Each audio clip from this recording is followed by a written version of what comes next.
And when we won the league that season, as soon as Arsenal lost it, I was at a barbecue and Erling Haaland sent me a text message and I just looked at it and I thought, wow, Erling Haaland. That's extraordinary. And that's where my little relationship... To this day, I still speak to him. He's a good guy. Like, if Erling Haaland plays shit, I tell him he's shit. Yeah. Welcome to Rematch, powered by Betway. I'm here with Man City fan Big Steve, and I'm here with Arsenal fan Turkish. We're looking back at Man City 2, Arsenal 1 of April 2026. It was a huge game. The momentum had swung in the title race, and City had the chance to take control. We're going to recap everything from that game. But first, I want to get thoughts on how we felt going into it, because just before, City made a statement. They beat Chelsea 3-0. Arsenal had slipped up at home to Bournemouth, which was, look, we weren't playing our best football. I should stop saying we. I'm an Arsenal fan, but Arsenal weren't playing They know. Arsenal weren't playing their best football, but still, losing to Bournemouth at home was a big shock. Steve, how did you feel going into this game? It felt like the door was open a bit. You know what I mean? Most of the season, we kept shooting ourselves in the foot. We were just about getting a bit closer, then we'd do something stupid or a result wouldn't go our way and we find ourselves just falling back. But after the win at Stamford Bridge, after beating Arsenal in the League Cup final, I think from a fan perspective, the City fans were thinking it's going to happen again. We've been in these title races where we have been behind and we have chased them down and we've caught up and we've won the league. So for us as City fans, it's natural to think if they leave the door open, we're coming through it. And yeah, my thoughts was, wow, if we win today, you know, it's game on. Yeah, in fact, you touched on there the fact that City had closed the gap a few times with Arsenal. I think 22-23 was the obvious one. At one point, Arsenal were 7 points ahead, I think, in February. 23-24 was a bit sort of back and forth. Obviously, Liverpool were in there too. I want to talk about this as a rivalry as well, before we go into the actual game.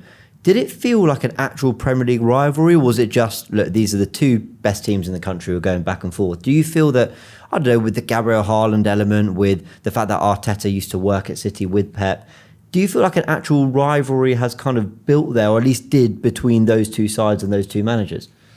Yeah, I think so. I think City and Liverpool had a rivalry, but it was different. A lot of rival fans said it was really like, you know, a bit friendly and a bit respectful. I mean, and it was. I think Klopp and Pep had this mutual respect and both teams drove each other on.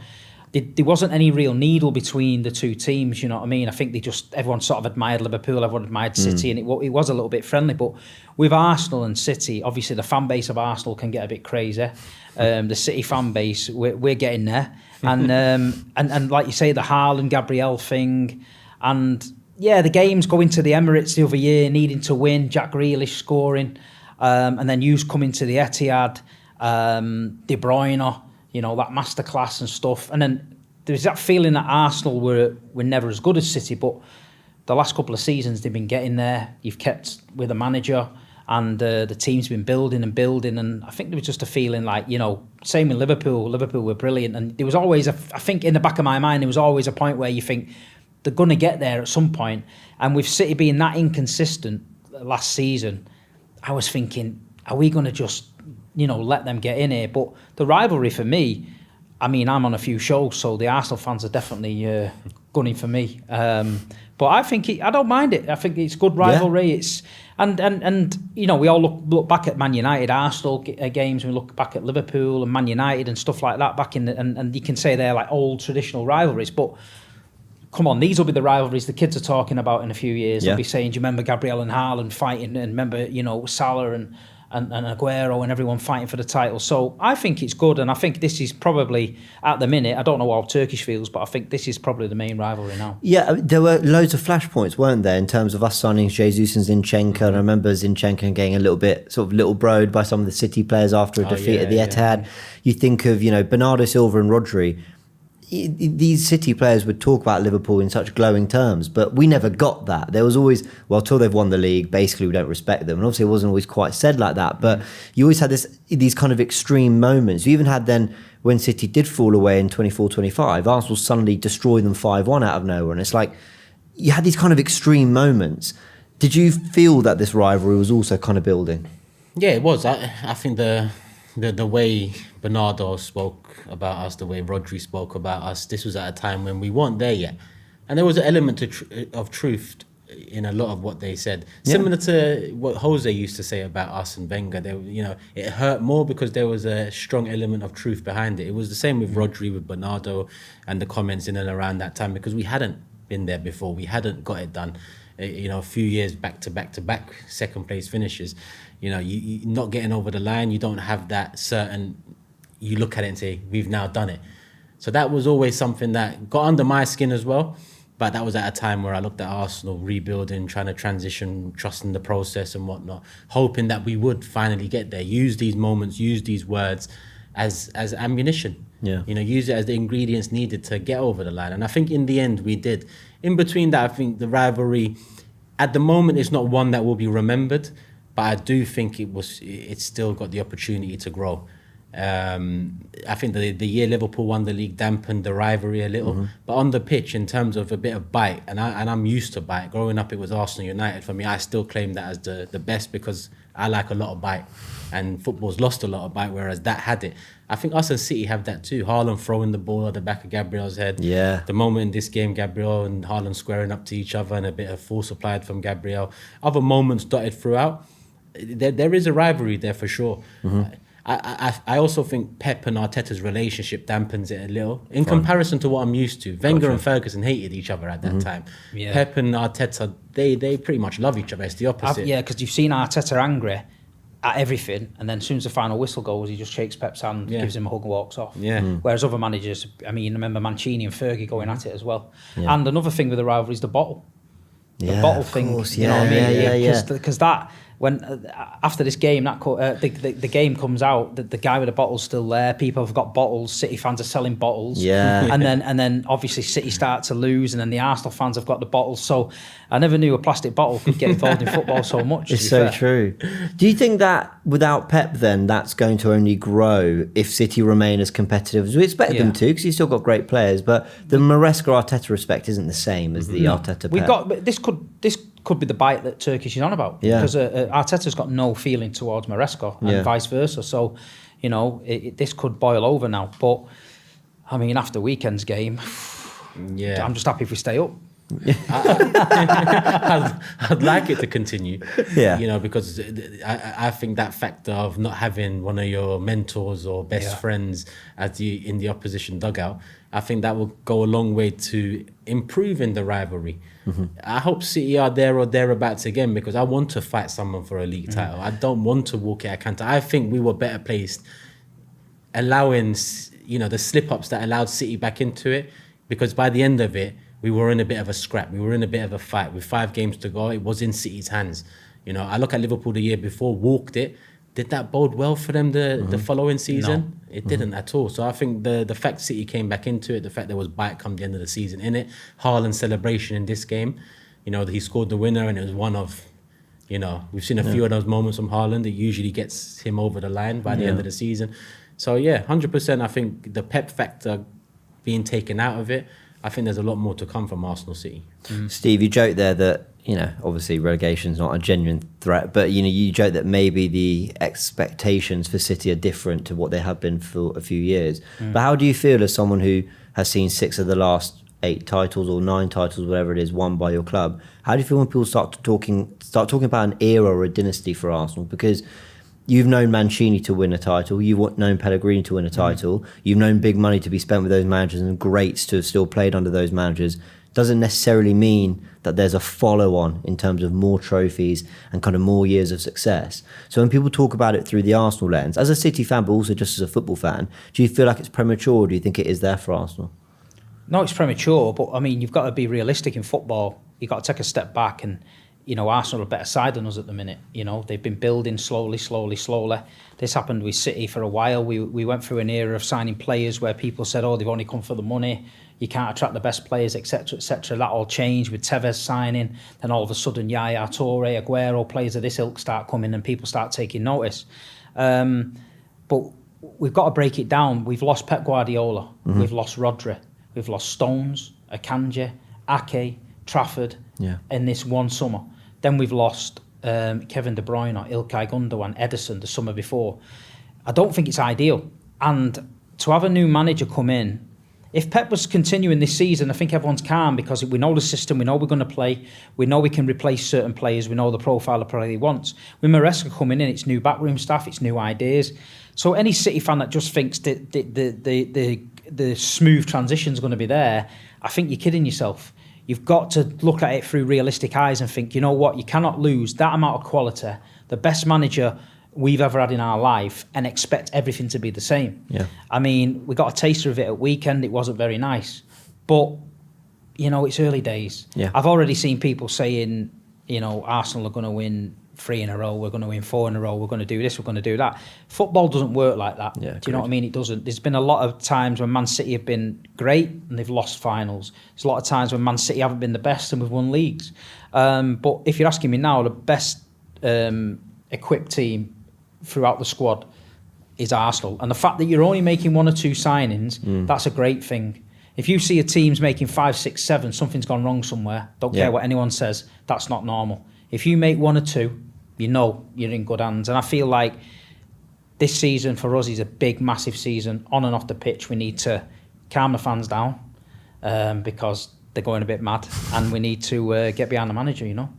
So fair. Turkish, I want to ask you, this Arsenal side, known for a particular brand of football, which I feel is a little bit unfair. I think we resorted to something that played to our strengths, but I think across the 38 games, we did play some good football. I mean, people act like City scored 20 more goals than us. I think it was 6 more. Obviously, we had a defence to rely on. But is there anything about that Arsenal side that is comparable to anything that Pep did at City? You know, I think of, for example, Akanji and Ake at fullback. That's something that Arteta has done with his teams. You know, maybe not having the paciest players out wide, and Bernardo and Grealish is, again, something that Arteta, for the sake of control, sort of did lean on at times. Is there anything kind of comparable in any way between Arteta's title-winning side and any of Pep's? Not the football, but the meticulous planning of chess pieces on the pitch is Pep. That is what Pep brought through, whether that's at Barca, Bayern, Man City, or just last season. Different qualities of squads, but he was meticulous with the way he planned his tactics. He used every piece on that chessboard well enough to achieve what he's achieved over his career. So that, to me, is something that Arteta has. He's just used it in a very different way. Now, I don't know if that's him learning, because 22-23 Arteta, you could probably look at the football and find a lot more similarities with that side, Arsenal side, and Pep. Yeah. But we've come a long way since then. We're no longer 22-23 Arsenal. Last season, on the pitch, there is no similarities, in my opinion, apart from the whole chess piece, dominate possession, get the football. But in terms of playing style, no. Yeah, I think that's completely fair. Should we talk about the game in more detail? Yeah, let's do it. So the context around this game was interesting. Arsenal, 3 times runners-up. Now, to be fair, the last time we did that was around 2001, I think, or whatever. We did end up winning. Which years was it? We won it in 2002? We won it in 97-98. Yeah, and then we 3 runners-up. United won the treble. Then they three-peated, and then we won it in 01-02. So 3 seconds in a row again, and then won it in 2002, if I'm correct. Right. So it's something to do with Arsenal's history, that, which is quite interesting. But the context around this is 3 second places, finishing second to Liverpool, which again was a bit of a shock because of Slot's first year. We always thought if City drop away, then Arsenal will be there, and they weren't. Yeah. Arsenal try and address this in the market. We go into the season. So many times Arsenal had opportunities. I think of Liverpool, for example, at home. We could go 10 points clear. I remember Forest away, where I think you just lost the Manchester derby quite convincingly, 2-0. Yeah. Again, a chance to pull away, but we don't. We end up taking a point where it could have been, you know, a bigger gap that we'd opened up there. So then we go to Bournemouth. I think we just had an international break as well. We lose 2-1 to Bournemouth. You beat Chelsea 3-0. The bottle comes out, all the conversations around this game, because if City win, they take control. Didn't matter what the score was. At this point, you take control because then you've got a game in hand. If you beat Burnley by enough goals, you're above us. Now, that is how it all transpired.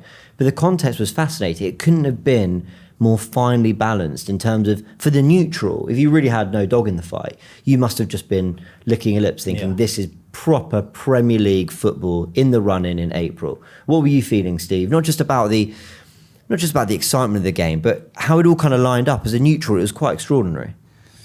Yeah, it was. I mean, there's plenty of times in the season that certain people on this panel were trying to get me to throw the towel in and say that Man City were out of it. But I remember I watched those. You know, in me, that's never going to happen. You know what I mean? I was beating the drum till the death, and this is what I love about football now, modern day football. Now, I always say you've got to have a bit of fire in your belly when you go into the match. You know, it's like, and seeing this Arsenal team winning and seeing City then winning, and then they might lose and we might lose and all that, it reminded me a little bit of the Liverpool sort of rivalry where you couldn't rest on your laurels. And I think that does City good to have that momentum, and I think it did Arsenal good as well. But with Arsenal, they always had this thing in the back of the mind that they can't get over the line, and City always had that psychological edge where we could say, you're going to bottle it again, you're going to bottle it again. And why would we not use that? You know what I mean? As supporters, this is what I say to City fans. You know, I'm saying get in their heads.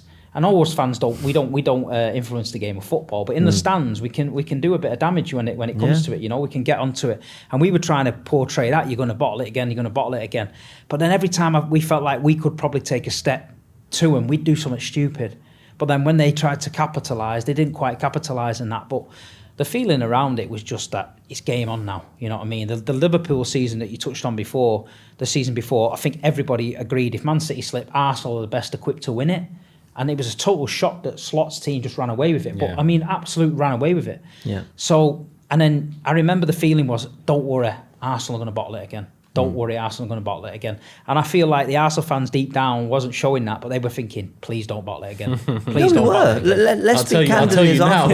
So it was coming to the point where, and games like this, I mean, I'm trying to think if the other way around, if I was in your position, and after this game, I probably would have been thinking, we've done it again, you know? I was definitely struggling with some of the football we were playing, some of the players who were getting particular minutes, some of the kind of noise. You know, I remember we treated Bournemouth like it was the Champions League final. It was like, can we just calm it all down a little bit? And I actually think there was something interesting after this game. And I know I'm skipping ahead a little bit, but I think it was Eze Norgard or something. It came out in like an article, you know, journalist with Inside Scoop had said, when all this had kind of really blown up, it was players like Eze Norgard, the new guys who went, let's just calm it down. People were doing it for their first time.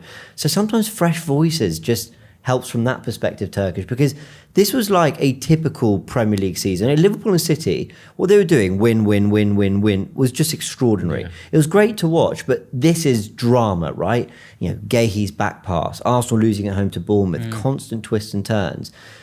So Arsenal had a lot to navigate. So did the fans. I do feel a bit sorry for us. I mean, you know, it was a lot to kind of think, we're not going to do this again, are we? In the stands before this game, it was like a nightclub.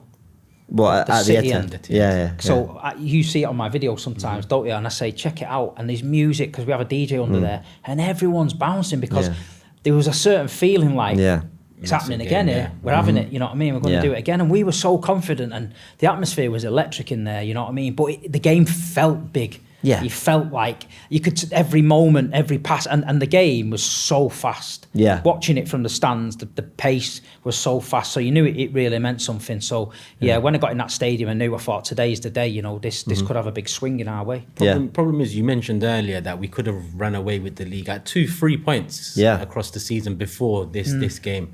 And it comes down to the psychological factor. And I think Eze Norgard not being hampered or daunted by seasons gone past of not getting over the line or bottling a league tie, that does help. That's why going into this game the way we went into it, forget the Bournemouth, we only won 1 in 5, including a Carabao Cup final loss to City. The only one we did win was Sporting 1-0 at home. There was a Southampton FA Cup exit. Exit to Southampton. Wow, I think that cup final though was a big massive psychological blow, because I thought cup final, Arsenal, and I think a lot of Arsenal fans thought they were going to blow City away that day. And City's got the cup, and then I'm thinking, the Arsenal fans I knew were saying to me, same old Arsenal again, you know what I mean? And I'm thinking they're thinking, City again, we just can't beat City. And then obviously to go on to this game and this happen again, I think they must have been thinking the same, you know, we threw it away. I thought it was a given. You know what I paid for the Carabao Cup, because I thought I'm bringing my son to see us lift the trophy, big moment for him. Young, you know, he's only 5. It was a beautiful moment for us. It wasn't to be, you know. So that was the expectation. I think what hampered us the most from that Carabao Cup final is Arteta's approach in the game. It felt like we should go take the game to you and get 2-3 goals. But that wasn't our MO throughout the season. But I just felt like this is the final. City were in poor form going into that final. I can't remember exactly, but I remember them being in poor form going into the final. And then we set up the way we did. It was like tripling down on our ways. City exposed us, and then it started to crumble. It started to open up a little bit. Well, I'm really glad you brought that up, because when this 11 came out for Arsenal, it was the opposite of, I think, the tone we'd seen in that Carabao Cup final. Suddenly he's got Eze and Ødegaard all week. Is it could be Eze or Ødegaard? No, I'm going for both. He went for Kai Havertz, which, whatever you think of him or Victor Gyökeres, that felt like Arteta going for his guy, really.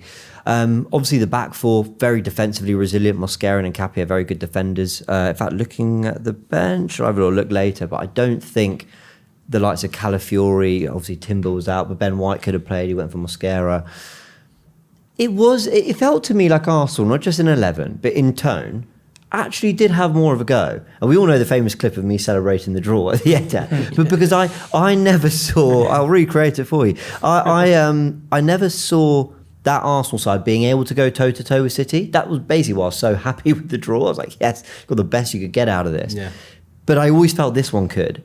And that's why I was so disappointed with that cup final. And that's why I was so happy to actually see an 11 that to me was like, you know what? Like, that can do some damage to City. What did you make of it, Turkish, when you saw it? I think we've come to realise now, in hindsight, that seeing it is one thing, believing that it's going to change on the pitch is another.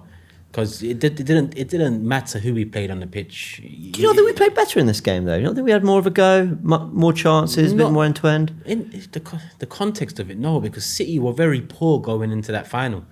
And we were actually in a great place going into that final. We had extended the lead back on City after fumbling the last one. We fumbled against United after they did. We fumbled against Forest, fumbled against Liverpool, fumbled against Wolves. But then we bounced back. We created that little buffer before this game. So, yes, the lineup did fill me with some optimism. The game itself, I mean, Havertz should have scored early on. Yeah. I'm sure we'll talk about that in a minute. Aside from that, it was an even-ish type of game. But I think we just didn't try enough. And I guess you could say the same about the Champions League final. The only difference is we were well and truly up against a much better side in the Champions League final. A side with much more Arsenal, no pun intended, compared to a City side who were at the back end of the Pep era, trying to get over the line to finish off one of the most dominant eras in English football history. It just felt like we should have given it a bit more of a go against City than we did. Okay. Steve, the 11 from City is interesting. This, for me, was Guardiola doing that thing he does with 2 months ago. He goes, I found my 11. And this was the one that was going out. Suddenly, Kusanov and Gehi, that's your partnership. Even when Diaz was fit, wasn't returning. I think Gavardio made it back towards the end, but didn't obviously make it back. Rodri and Bernardo, double pivot, experience. You've got a blend of profiles. Just to cut in, sorry, I was talking about the Carabao Cup final when I said... I thought you might have been. So this one was chalk and cheese. Right, fine, How we approached this one was chalk and cheese to the Carabao Cup final. Agreed, yeah. This one we went toe-to-toe at the Etihad. Yeah. Yes, it's not the great City side we saw a couple of years before, but to do that was a step in the right direction. Yeah, okay, I completely agree with you. Steve, the 11s. I mean, are you at this point thinking, yeah, we've done it. We found the 11. Pep's got that rhythm. That 11 is going to go out week in, week out, bar maybe the odd change every few games. You feeling confident? Yeah, because we'd had a big win against Chelsea at Stamford Bridge. Like you say, the back four was finally getting settled. We had O'Reilly and Nunes as fullbacks. Kusanov and Gehi seemed to be playing really well together. Rodri and Bernardo, exactly what you need. Bernardo, Silva, the energy. Rodri getting back to his best, coming deep, getting the ball. Doku, very, very dangerous. A lot of people were saying he was getting into his form. The Rayan Cherki was a surprise, because every time the City fans thought he was going to play, Pep would drop him. Yeah. And then he'd bring him back.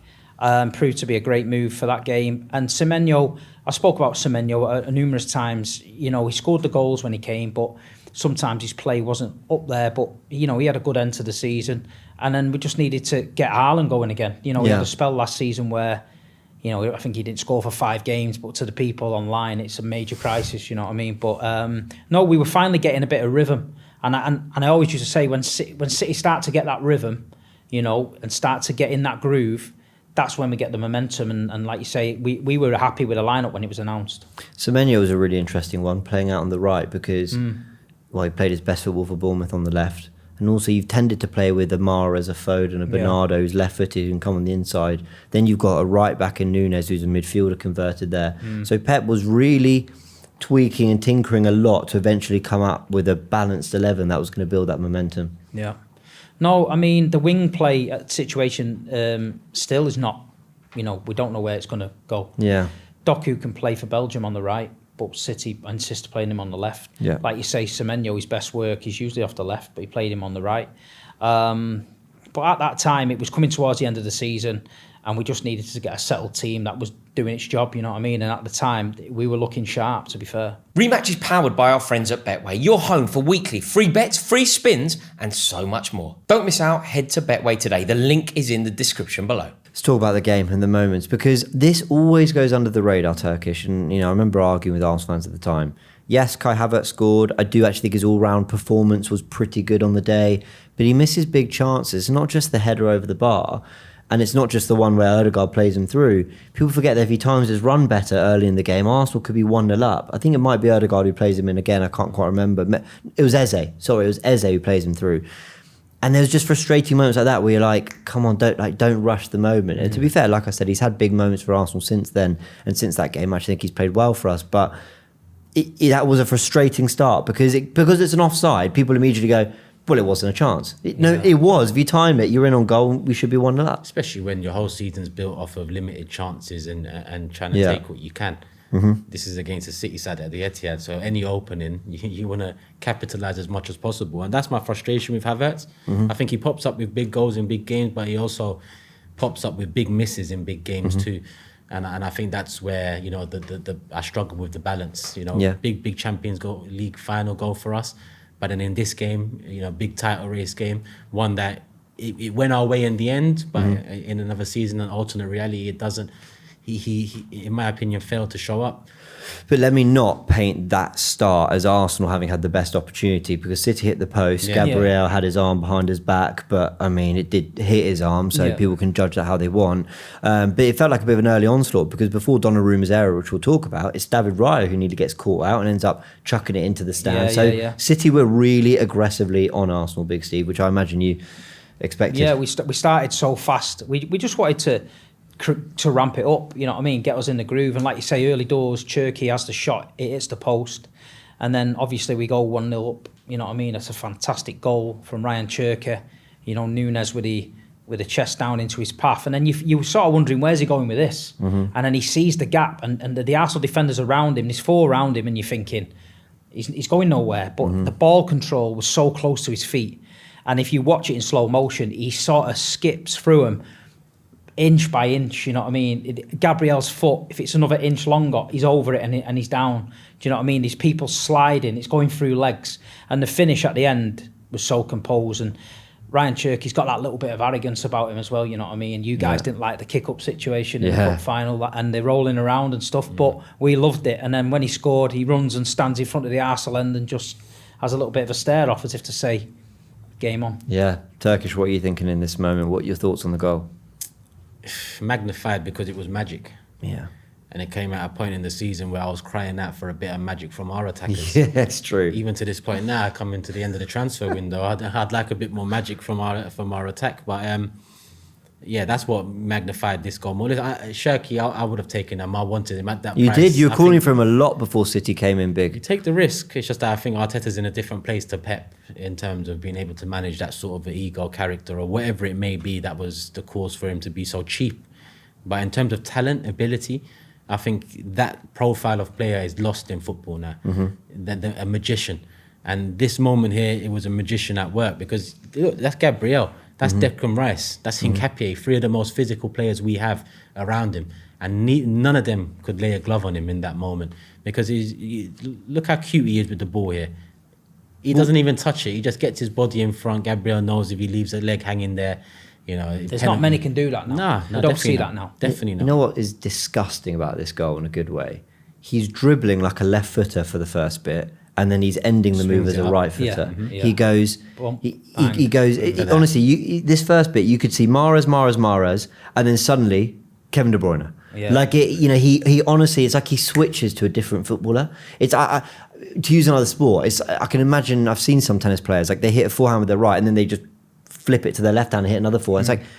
It's it's an extraordinary skill. I've seen two-footed players. Santi Cazorla was two-footed, for example. But I'm not sure I saw a level of dribbling and carrying where you just decided, no, now I need to dribble with my left. Now I'm going to go to my right. Unbelievable. And one of those where I don't remember being that annoyed at the Arsenal players. I remember just going, you got done. I mean, there's certain goals where you got to just turn around and go, Take it. that was quality, that. You can't do anything about it. And he was up for that game, by the way. Oh, yeah. He wanted the ball at every opportunity. He was crying out for it. And that's sometimes where Pep and him fell out. Mm-hmm. He's supposed to stay into a certain system. All of a sudden, he's not had the ball for 2 minutes. Next minute, he's over the halfway line asking for the ball. Pep's like, you're not gonna hurt anyone there. You need to. That's where we need Cherki. We need Cherki on the edge of the box, ready to do that. Yeah, unbelievably good. And then 107 seconds later, Kai Havertz with maybe the goal of the season, and he's launched it right foot, weak foot into the top corner. I mean, what more could he possibly do there? I mean, what are you thinking? You just said party atmosphere. Everyone's going crazy. Goal inside 16 minutes. I've never that seen, must have been a flattener. That was like, when you go to them parties as a kid and the police turn up and pull the plug. and knock on the door. Like that, what's going on in here now? Yeah, that was it. That is because everyone was bouncing, cheering, people were still hugging each other, everything was great. Yeah, we're going to win the league. The chants were coming out, and then woof, silence. Done. Some people didn't even know didn't even see it. So like, what just went on there? And it's like, Can I tell you the modern day equivalent of that? I feel like we don't get the police thing as much. It's hit 2 a.m. and High School Musical's come on. I thought it's probably time to leave the club. That's kind of my feeling of it. It might be done. Yeah. Well, that's what happened, and like you say, it's like it's a sucker punch because you're thinking, give it 15 minutes. The whole atmosphere's in the stadium's changing. 100%. We're getting into them a bit here. We're rattling them a bit. But no, that is the best time to score a comeback. Do not let the home crowd get involved and bang, we're 1-1. And like you say, Donnarumma there. Well, he started as he means to go on. Listen, it's funny, we lost this game, but I think we needed this moment to happen so quickly after City scored. Yeah, right, 100%. Regardless of the result. Yeah, regardless of the result, because I feel like if we didn't get this moment, on another day, City win that game 2-3-0. Right, I get you. And what does that cause in terms of damage for the last 5 games of the season? I think we needed this goal, even though it didn't matter in this game. I think the context that it was a tight game, tight finish. You've got to give him a bit of credit for chasing it down 100%, as well. It's brilliant. Not a lot of people chase it down these days like that. Oh, people will debate, and we do, about Kai Havertz, but I don't think any of us have ever said doesn't work hard, doesn't press with intensity, doesn't do what the coach asks of him. And, you could say he's justified his start just with that moment. I do think there's frustrations, and Gyökeres was actually in some decent forms, I think. So, well, he was actually. He's having a good 2026. So people can debate that, and interested to see what the comments sort of make of that at the time. But I went mad at this moment. I was just sat there thinking, we've got done by Cherki, early goal, here we go. Suddenly I look up and it's in the top corner. I don't think Sky had finished showing the highlights at this point. Because it resets everything. Yeah. Minute 1, City are bouncing. Going into that game, City are bouncing. 1-0 up, City are bouncing. The 1-1 doesn't take it back to what it was like at kickoff. It literally resets everything. Forget the Carabao Cup final. Forget the form going into this game. Arsenal have just equalised. In our eyes, it's reset, draw a line, now go and win this game. For City fans, it was shit. Yeah. So that feeling of bouncing was kind of gone in that moment. It did come back in the game because there was still an opportunity there for them, and they took their opportunity come the end of it. But credit to Kai for this. I talk about Kai's ability, quality a lot, but he makes up for that with his hard work. And I understand why Arteta uses him the way he uses him. I get it.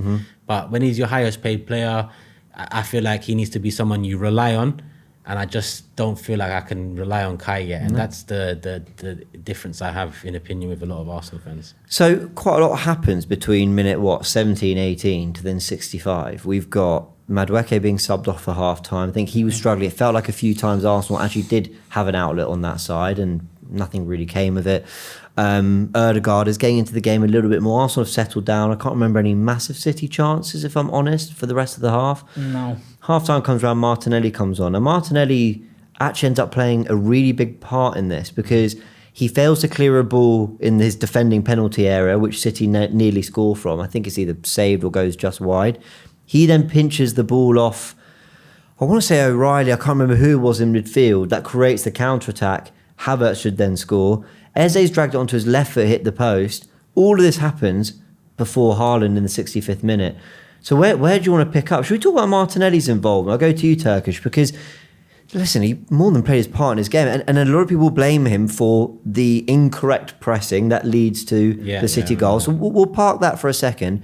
He's having an impact on the game, good and bad. Martinelli, in my opinion, had a good season last season because of what he done off the bench, what he provided off the bench. It's a wild card. Sometimes you're going to get hit, sometimes you're going to get missed. In that game, we got a bit of hit and a bit of a miss. And he's coming on for a player that, again, you know, much maligned signing of Madueke. At that point in the season, you expect him to be able to get 60, 70 minutes in, not be taking him off at half-time. So Martinelli, his introduction was welcomed, because it shows a more front foot attitude from Mikel as well, which is something that we were all crying out for, you know, in months gone past. Take it to them. Don't just sit on the game, even though we would have all taken, you know, a draw. And at that stage, it was 1-1. I like the thinking behind bringing a Martinelli on. And yeah, Martinelli was involved. We should have gone 2-1 up, and we would have all looked back at him winning the ball back in that moment and saying credit to him for winning the ball back. We didn't. So it kind of gets lost under the radar. So Martinelli was that player last year, especially in Champions League. Yeah. You know, he was more hit than miss, especially coming off the bench for us. Yeah, and he made a massive impact in the first game against City. Yes, he did. He scored the equaliser, the knob over the top for Donnarumma. It's true, more than played his part in these two City games. Don't think he came on in the final. If he did, maybe it was sort of done by then, maybe 2-0. What are you thinking, Steve, when Arsenal threw on goal? And, you know, like I said, Martinez pinched the ball back, some decent football. Odegaard's rolled it to Kai Havertz. I mean, Donnarumma, as you said, makes a huge save at a time where people are also being critical of maybe his playing out the back and his kicking and taking too long on the ball. What do you think of that moment? Because Arsenal, they're starting to have, I don't want to say control of the game. I don't think we ever had control of the game. But they're starting to pose a real threat. Yeah, there were some great chances. Obviously, Havertz should have scored. Donnarumma with a save. I mean, Donnarumma got a lot of criticism for that goal, but when he needs to be there, he's there a lot of the time, you know what I mean? He's shot stopping, and then the second attempt, he scrambles out, gets himself in front of it. And obviously, talking about the Manchester City goal, it's the Donnarumma throw right into midfield, sets Nico O'Reilly away. So, you know, people are critical of Donnarumma, and they are mistakes that are going to get highlighted. But Arsenal were just, it was getting to that point where I was right behind that net, so I seen Eze's shot. It was a beauty, you know what I mean? He just shifted it that half a yard on his foot, and I didn't think he was going to get the shot away. But it's a great technique, and he bends it, and you know, 9 times out of 10 that hits the inside of the post and goes in. It just hit the right angle, and then I'm thinking, right, we're riding our luck a little bit here now. We need to calm it down a little bit and start taking control. And then I remember thinking, I actually said it to my dad, he stands next to me. I said, it's fine lines. It's fine lines. It's just going to be a mistake or some bit of magic that's going to win it, because both teams the pace was there. They were having chances, we were having chances. And like you say, I don't think it was a case of one team dominated it. It was just going to be who takes the chance, you know? Yeah. I thought we were going to do it. It felt like momentum was going our way. City had chance in that second half, 100%. Especially early on. But the game state felt like Arsenal had something in this, and feeling like that in the second half against City at the Etihad, it's been a rare feeling for us. If we've ever felt like that in the last 10 years or so. They're buried out of it. Havertz should have scored. And that would have been one of our best goals of the season. The flowing transition, the pace of it, Martinelli, Rice, Eze into Odegaard, Kai holding his run, being fed through, finish it, son. And he just fluffed his line. Can I be a touch pedantic? I across him too much. I wondered whether Odegaard slightly overcooked it. Nah. But listen, sometimes overcooked chicken still bangs. True. I remember I like a bit of charcoal, barbecue. You need a bit of overcook it a little. I don't want to see no pink inside. I tell you what, I'm an Arsenal fan with this really random reference, because it goes all the way back to 2015. Maybe this will be on a rematch one day. Do you remember Giroud scoring? We beat Villa like 5 or 6-0 at home. And I think Giroud was played through on goal, and he let the ball roll all the way across him. I thought he'd taken it out for a throw-in, and then he dinked it. Sometimes the further you take it across, the more the keeper commits and does give you a gap. So I know what you mean. To a degree, maybe Kai still should have done better. He should have, but Donnarumma, a really good save. Now, we're going to talk about the brilliance of Haaland here, the battle with Gabriel. There's a potential red card incident. City worked this really well. You could tell that they were kind of really free-flowing at this point of the season. But Martinelli goes to press, and this created so much debate. Even Jamie Carragher did a segment defending Martinelli on Monday Night Football, so it became a massive talking point. Where do we stand with this, just as football fans? Martinelli goes to press, he gets it wrong, so Donnarumma launches a really good throw out to O'Reilly. What do you guys make of this? Is that a big error? I think, well, it depends, because if Donnarumma throws it the opposite side, that doesn't happen, you know. Or if Donnarumma takes his time and lets everyone get back settled and then takes it with his feet, you know. I think it's a quick thinking of Donnarumma. Like you say, City are then bursting forward. Jeremy Doku gets it, you know, jinks across into the box. It lands to O'Reilly, and O'Reilly puts the cross in. But if you watch, Rodri's about to connect with the cross. I think Ben White just checks him out of it, and then it falls to Haaland. And Haaland and Gabriel all game have been having this fight, tussling, which I don't mind. Do you know what I mean? Yeah. But you know, no matter what you say about Erling Haaland, you know that if he gets half of a chance in that area, it's in the net. And he did. And like you say, the people were saying, he pulled him, but they were pulling each other. But Haaland just used a bit of lever off him, spun and buried it. And like you say, Haaland, he's got that knack of not doing a great deal for a long time in games. But you can't take him off because of moments like this, you know what I mean? And like you say, the way he spins and finishes it. And Raya's not far away from it. It's just that, you know, he just caught him a bit off guard. But like you say, that was a good goal by City and clever thinking for Donnarumma. And after his earlier error, I'm sure going in the changing room after, the lads would have been patting him on the back for that, you know. Turkish, your take on Martinelli's pressing? That's how we defend. Even leading up to that game, we saw, you know, whether it was Martinelli or whoever it was on the left being asked to press in that manner. We can't, on one hand, want to show a bit more panache, a bit more, you know, aggression in a game against City, and then when we try to implement that bit of aggression to try win the ball back higher, take risks. Exactly. So I don't look at Martinelli. Listen, that moment had a massive part to play for the goal. That's undeniable. But at the same time, the way we press has had a massive part in us winning a Premier League title. So, you know, the gift is much greater than the curse in this sense. I just feel, this is coming from someone who loves to do a bit of tactical content on YouTube and whatnot. I don't want to live in a world where my right winger not pressing the left back correctly is like the main reason we're going to blame someone for like a goal being conceded. Like, so much happens after that. You know, the defence has been pulled apart. Gabriel, you could argue, has been a bit bullied by Haaland there. You know, there's plenty of opportunities to cut out the cross and pick out other men. But there was so much energy on Martinelli in that moment. And I think if you ask Arteta, he probably would tell you, the dominoes, like the first one to drop was Martinelli. Therefore, that is where things went wrong. And listen, you listen to Mikel over me any day of the week. But my point is, it feels like that's where football's gone. Well, that piece of that particular chess move is where everything collapsed, rather than just going, all right, you got that wrong. That's the problem. Can everyone regroup? Meticulous era that we're in. It's beautiful when it works, but then you make one change, that, let's say Rodri not starting Champions League final, was it? For you, that you know, that one little change, it's not the same system. It's like changing a little piece in your Rolex. A lot of people say that's not a real Rolex anymore.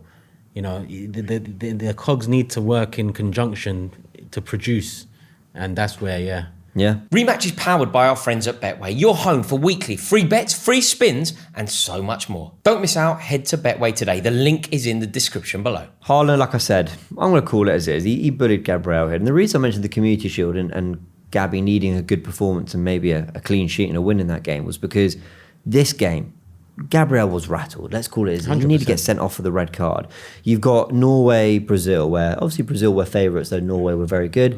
Haaland gets that goal, and 2 goals, wasn't it? He played unbelievably in that game. So, in this one in particular, do you think Gabby's just lost his head a little bit, guys? You know, he has because of that head. I mean, other players in the Premier League go down there, and he's off, and does it swing the title balance in our favour? Well, he's a massive player and he could do.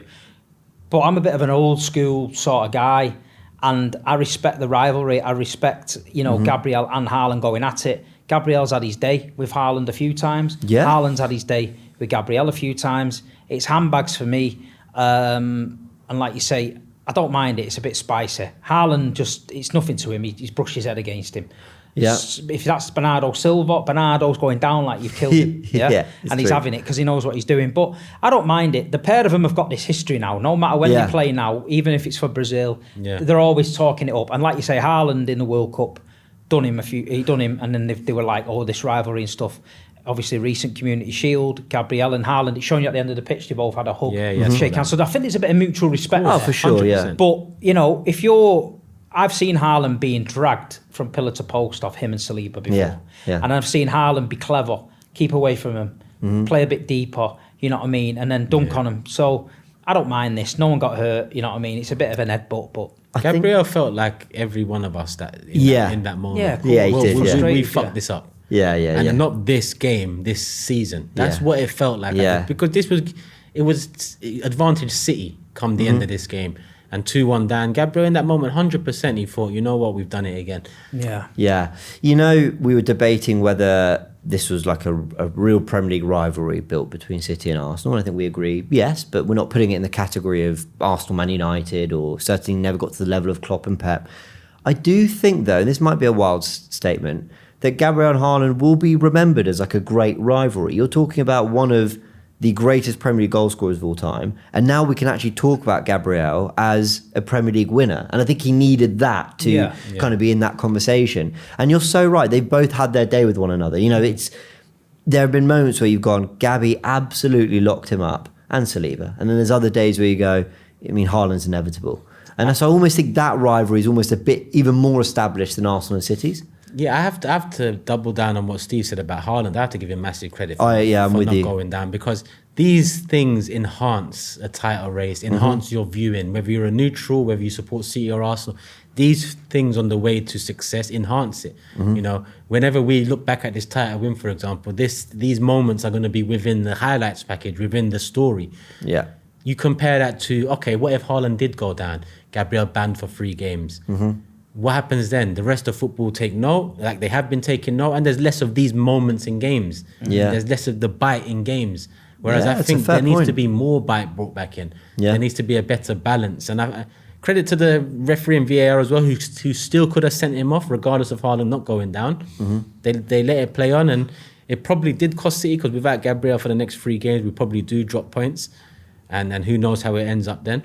But at the same time, these build a rivalry. I expect again this season coming, they will build on it again. For me, this is needed in football. This is needed for rivalry anyway. Okay, so let me ask you both 2 yes and no questions. Is that a red card? No. No? For you? For me, no. But okay. In today's game, Yeah. So I suppose my second question was going to be, so question 1, is it a red card? And second question, should it? We both watched football from, was it United and Arsenal years ago? Yeah. Paul Davis and all them killing each other on the pitch. Yeah. Everyone would have been sent off. Yeah, exactly. But like you say, that's handbags to me. But in today's modern game, we've seen people sent off for less than that. Do you know what I mean? And that's what is frustrating. But I'm glad they got a yellow card and get on with it. You know what I mean? Yeah. The ref. Common sense there for me. I always advocate for referees showing a bit of common sense in all their officiating and going, all right, look, we know the occasion. And you've got to do the occasion. You've got to see it's a title race. The 2-1 down. It's getting a bit needler. Don't tilt the balance in someone near the end like that. Just yellow card and it's ended and we move on, It's also one of those like role model red cards. What I mean is Haaland's never getting hurt by that. Yeah, never. It's never actually, but what they're saying is we cannot advocate for that in the game. No. Or role models shouldn't be doing that. But there's going to be plenty of other opportunities to give those red cards in this. I agree. Yeah. I think this can produce. I get the whole role model thing, and this generation is completely different to our generation, but I just talked about how it enhances the game, enhances rivalries. It can produce greatness in an individual too. Yeah, You know, when you're challenged in this manner to this level, like Vieira and Keane always mention in that. You want to famous see a rivalry. bit of passion. Passion is the Between word. players, like it means something. Not like we're all ballooning in the stands because we've been ill all week. We're in work. We're having podcasts. We're arguing with each other. It genuinely makes you ill. You know what I mean? Some of the fans are going into that game genuinely thinking I'm getting terrorised in 90 minutes time. I'm in that stadium thinking if Arsenal beat City here, my phone is blowing up. I had 500 odd Instagram messages within 40 minutes on Sunday. You know, but I put myself out there with Arsenal, so I expect it.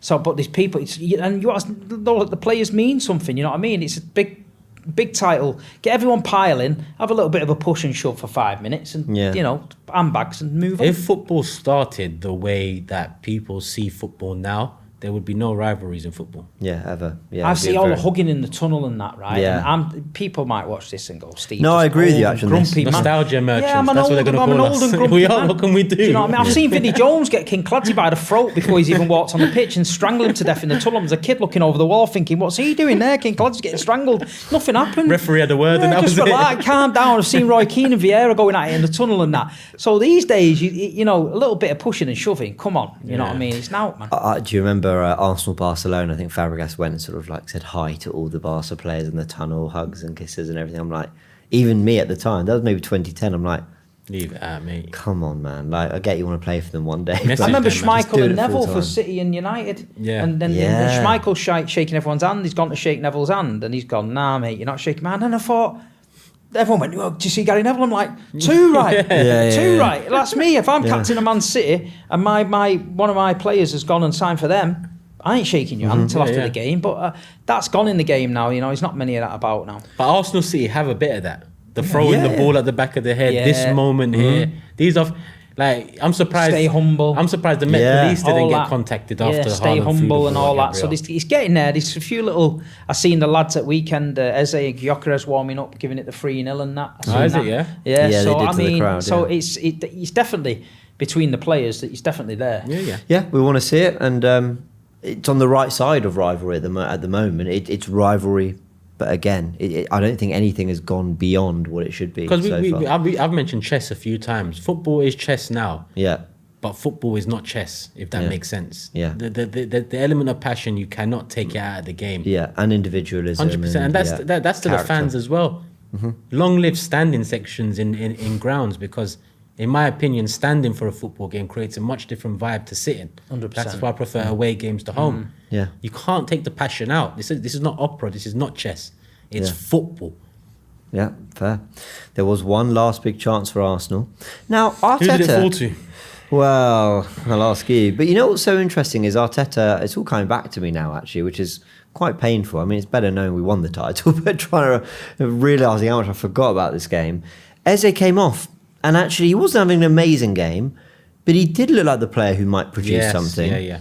Trossard at the scene of the crime in a good way. Always the guy who maybe finds a moment, and he's done something we've never seen before. He turns into David Beckham and whips in an unbelievable It's a ball. great cross, by the way. It's a great cross with actually the fullback's closing him down, and he's had to do that thing where I'm going to whip it around. It's the perfect cross because it's landed right in between both centre backs and your striker's there. Yep. And you're thinking glancing head or bottom corner. Yes. And if you watch it, he's dead central. So he's only got to pick a corner or head it down to one of the corners it's in, and the goalie don't move, but he's put it straight at him basically. You know what he does? He tries to. It's going to not make any sense. Rather than redirecting the cross, he's tried to actually header it towards goal. If that makes any sense, like the power and whip on the cross is there. And it's not even like he jumped too early. It's perfect. Yeah. If you watch him, it's full contact. So there's no excuse for it. To be fair. Yeah, but Turkish. I have to be honest. My head was steaming after this. If it's moment. Gyökeres, that I think he buries it. Wow, I think it's interesting you say he that. has one in him as well, Steve, if I'm honest. Do you reckon? Well, I think if Gyökeres connects, he's scoring because I think he picks out corners a bit better. But he's not very good in the air, Gyökeres. That's the weird thing. Like basically, I don't think he'd even got to And the this is ball. if that goes to the other end, Haaland's buried that. Of course, Yeah, he is. yeah. He's buried it, but- Yeah. What are you thinking in this moment, Turkish? He played it safe in the last seconds of the game. By played it safe, I mean, getting the contact on it, trying to make sure he gets it on target. And in the end, he actually didn't. But not finding a corner there is criminal. I was shit myself. I was right behind it. Yeah, I could Proper imagine. Shit myself. You expect that to glance in, back post, bottom it's there. corner. I'm thinking, they've done us again. Because that was a beautiful cross. The way he picked that cross out, Trossard, beautiful. Cross. It was just there, like you said, on a plate for Havertz, and he ran onto it well, climbed well, and then he just played it safe with the header. He didn't put anything really behind it. It just hits him and goes over the bar. Yeah, so I mean, it felt huge. I remember thinking the margins again. I was thinking of Trossard against Emi Martinez. I was thinking of Heung-min Son against Ortega, was it? I was just thinking the margins, the moment, because that would have left Arsenal from not. So this is how it did leave things. City took all 3 points and moved to within 3 points of Arsenal with a game in hand. So if I'm not wrong, basically had we equalised, City could have won their game in hand and still been, I think, 2 points behind us. Off, yeah. That's how it would have worked. Instead, they won their game in hand, went top on goal difference. Yeah. Well, I low-key thought it wasn't a great sign that they only won that game against Burnley 1-0, but ultimately they won it and they went above us. But that's how everything was left. And then this bit. The little look, the meme. Yeah. Turned into... What's he singing? He's singing, Look at that. song's playing, I Get a Good Feeling, whatever. Oh, was that what it was? Yeah. Sometimes I get the feeling. Yeah. No, but I mean, he's a big personality, Haaland. Yeah. He is, yeah. We've seen in the recent World Cup, the whole world has fell in love with him. Yeah. It's Haaland mania. Yeah. He's a throwback to the football days where he looks like he's actually enjoying it. And he's getting a bit of needle and he's putting himself out there. He's putting himself out there to be a meme. He's putting himself out there to get egg on his face. Yeah. He's bouncing the ball off Gabriel's head, knowing that Gabriel could go and dunk on him the next time.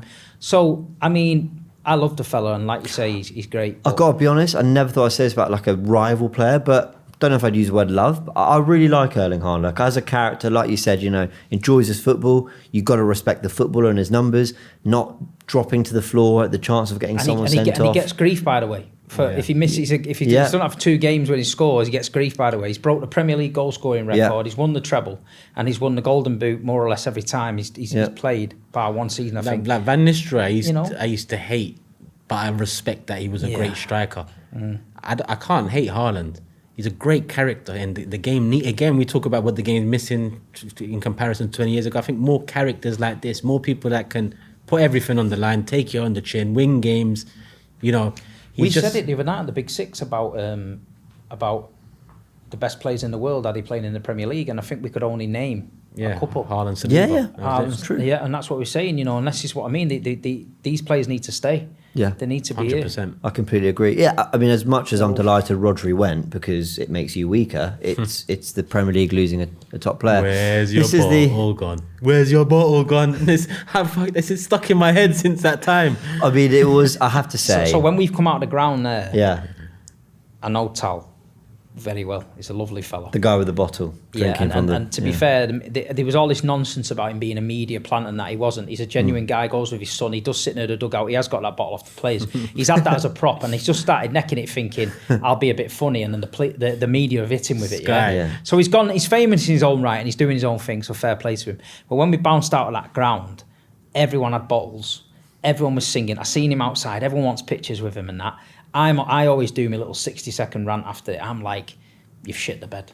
Arsenal have shit the bed. Because that's how I genuinely thought. And I thought, I've got to say this now, because I've been harping on how this is going to fall flat. Yeah. So I was, like I say, over the moon. The City fans were bouncing. We were all walking up the road. The Arsenal fans were coming out getting hammered, with like abuse. They bottled it again and all that. Second again and all this stuff was coming out again. And like you say, it all backfired on old Tal there, you know what I mean? But I think he's done all right out of it, fair play to him. This is what football's about. Yeah. Put everything aside for a second. people took... Football is about banter as much as it's about passion, as much as it's about love. But sometimes it goes too far. I mean, the abuse... Online. He's had. He's had, you've had, he's had, we've had. We've all had it. And like you say, and sometimes you think... I mean, when you won the league, there was a young Arsenal fan who was dancing with a bottle. I don't know what his name was. Him and his brother, he throws the bottle in the air and they dance it.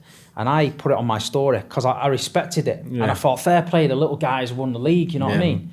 And I'm getting abuse off my own. Why have you put him in your studio? I said, come on, man. Yeah. We've had years of giving it. Yeah, it's You've got to take it. You've got to take it. And like you say, Tal has took it in good sports, but that bottle thing it just went mad. Yeah. It went viral. And then I seen you guys with a blue bottles at the Arsenal parade and all that. So, I mean... I hated this moment. When I saw it live on Big Six, that's what it's designed to do. But deep down, I knew this is what football's about. I made a video on the Gooniverse titled, like, what are you going to do about it, Arsenal? Basically, I was like, everyone is taking the piss What are you out gonna of you. do Like, about it? what are you going to do about it? And, I mean, they did. They responded, to be fair. It's so funny that after this defeat, and, we're talking about whether Arsenal were collapsing. Listen, you could talk about the word belief in two different ways. Did I believe Arsenal could win the title? Absolutely, I did. I'm a fan with a lot of hope. But did I believe they would? Like, I was thinking history was repeating itself. And it's kind of reliving all this. You kind of remember, wow, like, of course some of us did. Now, to be fair, I remember you never moved from your position. You said Arsenal would still do it. And actually, then you got clips of Declan Rice saying it's not done. I thought Arteta and Ødegaard spoke brilliantly. Ødegaard, who a lot of people don't really champion as a particularly good captain, but he, in the interview, he was asked, do you still believe? He went, of course. Actually, there was a good response from a lot of the Arsenal players and people around I us. thought we'd done it. Yeah. I thought, there's no way. They've left the door open now. That's us. You know what I mean? We've done it because the cup final was big. And then a lot of Arsenal fans were saying, yeah, but Chelsea's going to do us a favour. Chelsea got beat convincingly. Then we'll do you at the Etihad. We've beat you at the Etihad. And then you're thinking, he's got his team together here. We peaked because City were famous for coming at the death. Yeah. It was always them last 10 games. If Man City, and I said on the Big Six show, I know where we need to be last 10 games. People throw it out, you still know where you need to be. That's fine when it backfires, but we was where we needed to be, in my opinion. We needed to just be chasing, you know what I mean?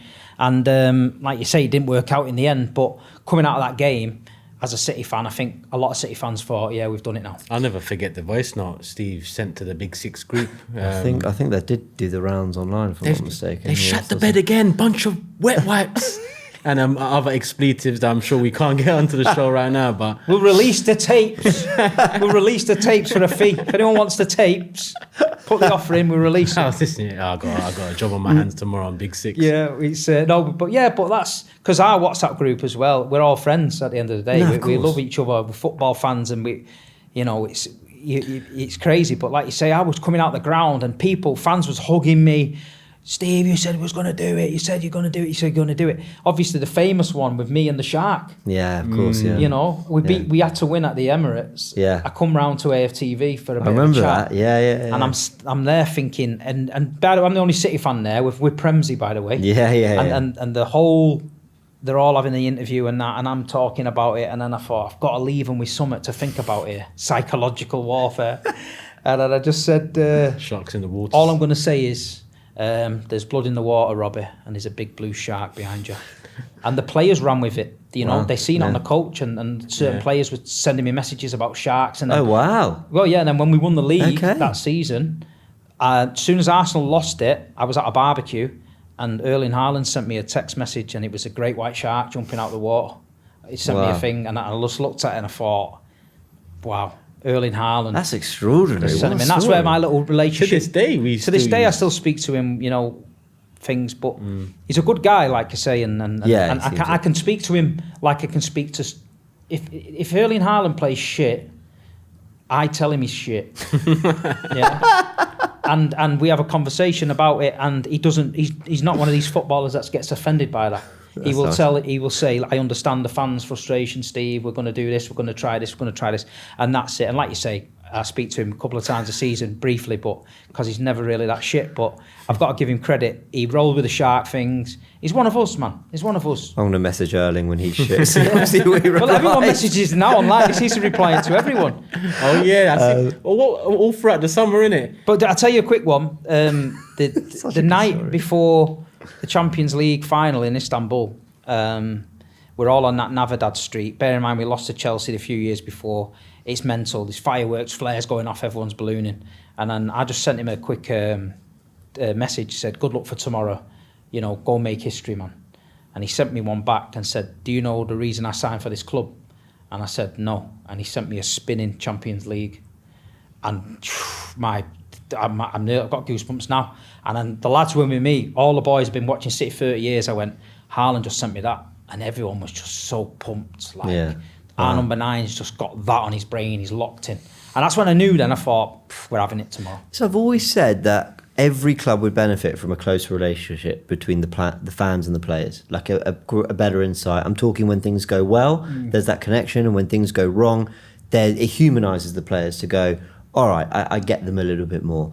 But hey-ho, very cool set of stories. But I'm not, like you say, it's not a relationship where I speak to him all the time. A couple of times a season we might have a little bit of banter here and there with it, but the fact that he's not untouchable and the fact that he's down to earth and he had a bit of time for the fans and he had a bit of time to answer a bit of criticism and stuff like that, I've got to give him his credit for that, you know what I mean? Yeah, fair. Yeah, it's good. So let's end on a couple questions as well. Turkish lost the battle on a few occasions. We played them 3 times. We didn't beat them once. We're taking them to Wales to actually get it done. But they did win the war, Arsenal. Yeah, definitely. The war is the Premier League title. Well, I've always said that's the bread and butter. And I've always said that's the one I want first once we eventually get back to where we should be. You ask me now what I want. I want Consta to send me a spinning Champions League in my DMs if possible. I'll take Solis too, or Bruno. One of you new signings, send me a spinning Champions League. It worked well for Steve. It's going to come from Kai, you know. Come from whoever. Just deliver it. I thought Kai was delivering one for us a few months ago. Yeah, to be fair, he did his best, didn't he? Well, I don't know about best, but he scored. Let's go through some final questions. Most important moment of the game. You can have a second to think, unless you've got one. Feel free to jump out. I'll chuck the Gabriel not getting sent off moment straight in. Wow, yeah, because of the impact it could have had. As I mentioned, I was still confident after the loss that if we win our next 5, they'll drop points in one, we'll still win the league. But if we didn't have Gabriel in the next 5, I think that would have wavered a little bit. You with that as well, Steve? Yeah, for him, I think it's more important. For me, was the goal, the Haaland goal to get the win. Sure. A draw would have been great for you guys as well. Finished, yeah. So we had to win. So the fact that we Big Earl got the winner, I think that was the most important moment of the game for me. I never looked at it through that lens, Turkish. If Gabby's sent off, Could have been you know what that means for Arsenal defending the lead at West Ham, defending the lead against Newcastle at home, because there's a lot of 1-0s in there defending the lead against. Don't forget, this made it 1 win in 6. Yeah. 4 losses, 1 win against Sporting and a draw against someone. A draw against Sporting. That was it. A draw against Sporting, 1-0 win, 4 losses. On top of that, losing Gabriel for 3 games, it would have looked a lot different in my opinion. I remember the run-in. So if I'm derailing this slightly. West Ham. So after City, we beat Newcastle 1-0, then we beat Fulham 3-0, then West Ham. Was it West Ham? West Ham, Burnley, and then last game of the season. The West Ham game was I mad. tell you That was what, where it felt we won the league. So Gabby being available was 100%. They were all tight games. Yeah. Every single one was a tight game. best managerial decision of the game. Difficult because I'm not sure either manager got like loads right or wrong. No, I don't. I think Cherki That's a starting made a lot of difference. You know, because Foden's was up and down. Cherki was up and down. No one was settled, so we were all a bit intrigued. Obviously, I think Cherki scored at Stamford Bridge, and then just seeing how he was up for it. You know, early doors, he hit the post, and he scored. Yeah. You know, he's all over. So I think Pep made a good decision playing him there. Unsung hero of the match. I think I've got one for you, Steve. Is it maybe Donnarumma? Well, I was just going to say that myself. After, if it's 1-1 and that's the mistake, he's a villain. But he come back, he'd make a couple of crucial saves, and without him quick thinking, throwing that ball down that pitch to O'Reilly, that we don't score that goal. So I think you could say unsung hero was Donnarumma. Yeah. But he's not anymore after that weekend. Yeah. Turkish any different? Or I think it's a good shout. Yeah, I'd agree. It's hard to pick a hero out of as a loss for us. So I'd probably agree with that. And like you say, it seems weird because this game at the time meant so much, but in the end, for you guys, you probably left that disheartened, but won the league. Yeah. We left that top of the world, lost the league. So it's mad. I wonder if this isn't even one of the questions. I'm just wondering myself. I wonder if Turkish, in some way, like for all the pain we went through, this felt like an amazing way to win it, the title, rather than having got that 10 points clear. And I think that, because I've been on the end of that. We've won it at a canter, and it's sort of like peters out into a last 10 games where it's just not. You don't feel everyone's got it in their head. You're the champions, and it's over. I mean, but with this one, you take it to the wire. I mean, they can't be the last day ones we've had in the Aguero moment, Gundogan and all that. Them they were madness. You had it with Arsenal at Anfield. So they're the best. But I mean, football's not ideal. But I think at least you know now that you went toe to toe with City. It could have gone wrong. It did go wrong, actually. It did. You fought City off and you got it over the line. Psychologically now, for your fans and the club, you'll think different now. So if you get yourself in a situation this season where you maybe are 2 or 3 points ahead and somebody does come and catch you, you know in the back of your mind, let's not panic because we just need to settle down and do our job and we'll get there. And that's why a lot of Arsenal fans were saying to me last season, oh, you're very arrogant. And I'm like, it's not arrogance. I've been in this situation before. I'd be a fool not to think that we can go and win it from here. You know what I mean? And it's interesting how it goes. But like you say, it's in the end, you deserved it and you won the league. Final questions then. So what's one question you would ask someone involved in this game? Who would it be and what would you ask? I definitely want to ask Haaland something. Yeah. Did you send Big Steve a spinning Champions League? Well, Steve was at Navidad Street. I know what I'd ask. Go on. I'd ask Declan Rice, is it really not over? What, as in if you go back and ask him then? Yeah, if in the tunnel after the game, I would say to him, is it really not over? Yeah. I tried to see what he'd say. Did you mean it? Yeah, I'd say that. Is it really not over? Yeah. So it's a difference between going, I know this is the message I've got to put out there and actually really believing it. So I think he believed it. I'd ask Haaland something about Gabriel or something about our defence. He's one of the 2 best strikers. I'd have liked you had said to him, do you think Gabriel should have been sent off for that headbutt? And he probably would have gone, no. Or would you have gone down it was nothing, if done again? Something like that, One sentence to summarise the game? Pain for me. Tense. I'll give you one word. I think it was quite... I just remember it being tense. Yeah. I was going to use the word historic, but I think that's too big, actually. But... For you, it might be historic, but I mean, because you bounced back from it. Yeah. It was painful. I can only speak of the context at the time. Yeah. It feels a lot different now. It feels like a necessity along the way. Sure. Yeah, of course. Yeah, at the time it was painful. It was a big battle in the journey along the way, like you say, and for us, we felt, game on. So what changed between the Arsenal side that City hunted down in 22-23 and the Arsenal side that survived it in 25-26 and got over the line? I think it's changed on both ends here, really. Yeah, there's been an upward curve for us and a downward curve for Man City naturally. I think what's changed for us is maturity, a lot more mature, and with that experienced. I think that's the biggest change for us. Obviously, tactically, we play a completely different way. But I just think it's the levels of maturity that made the difference at the end.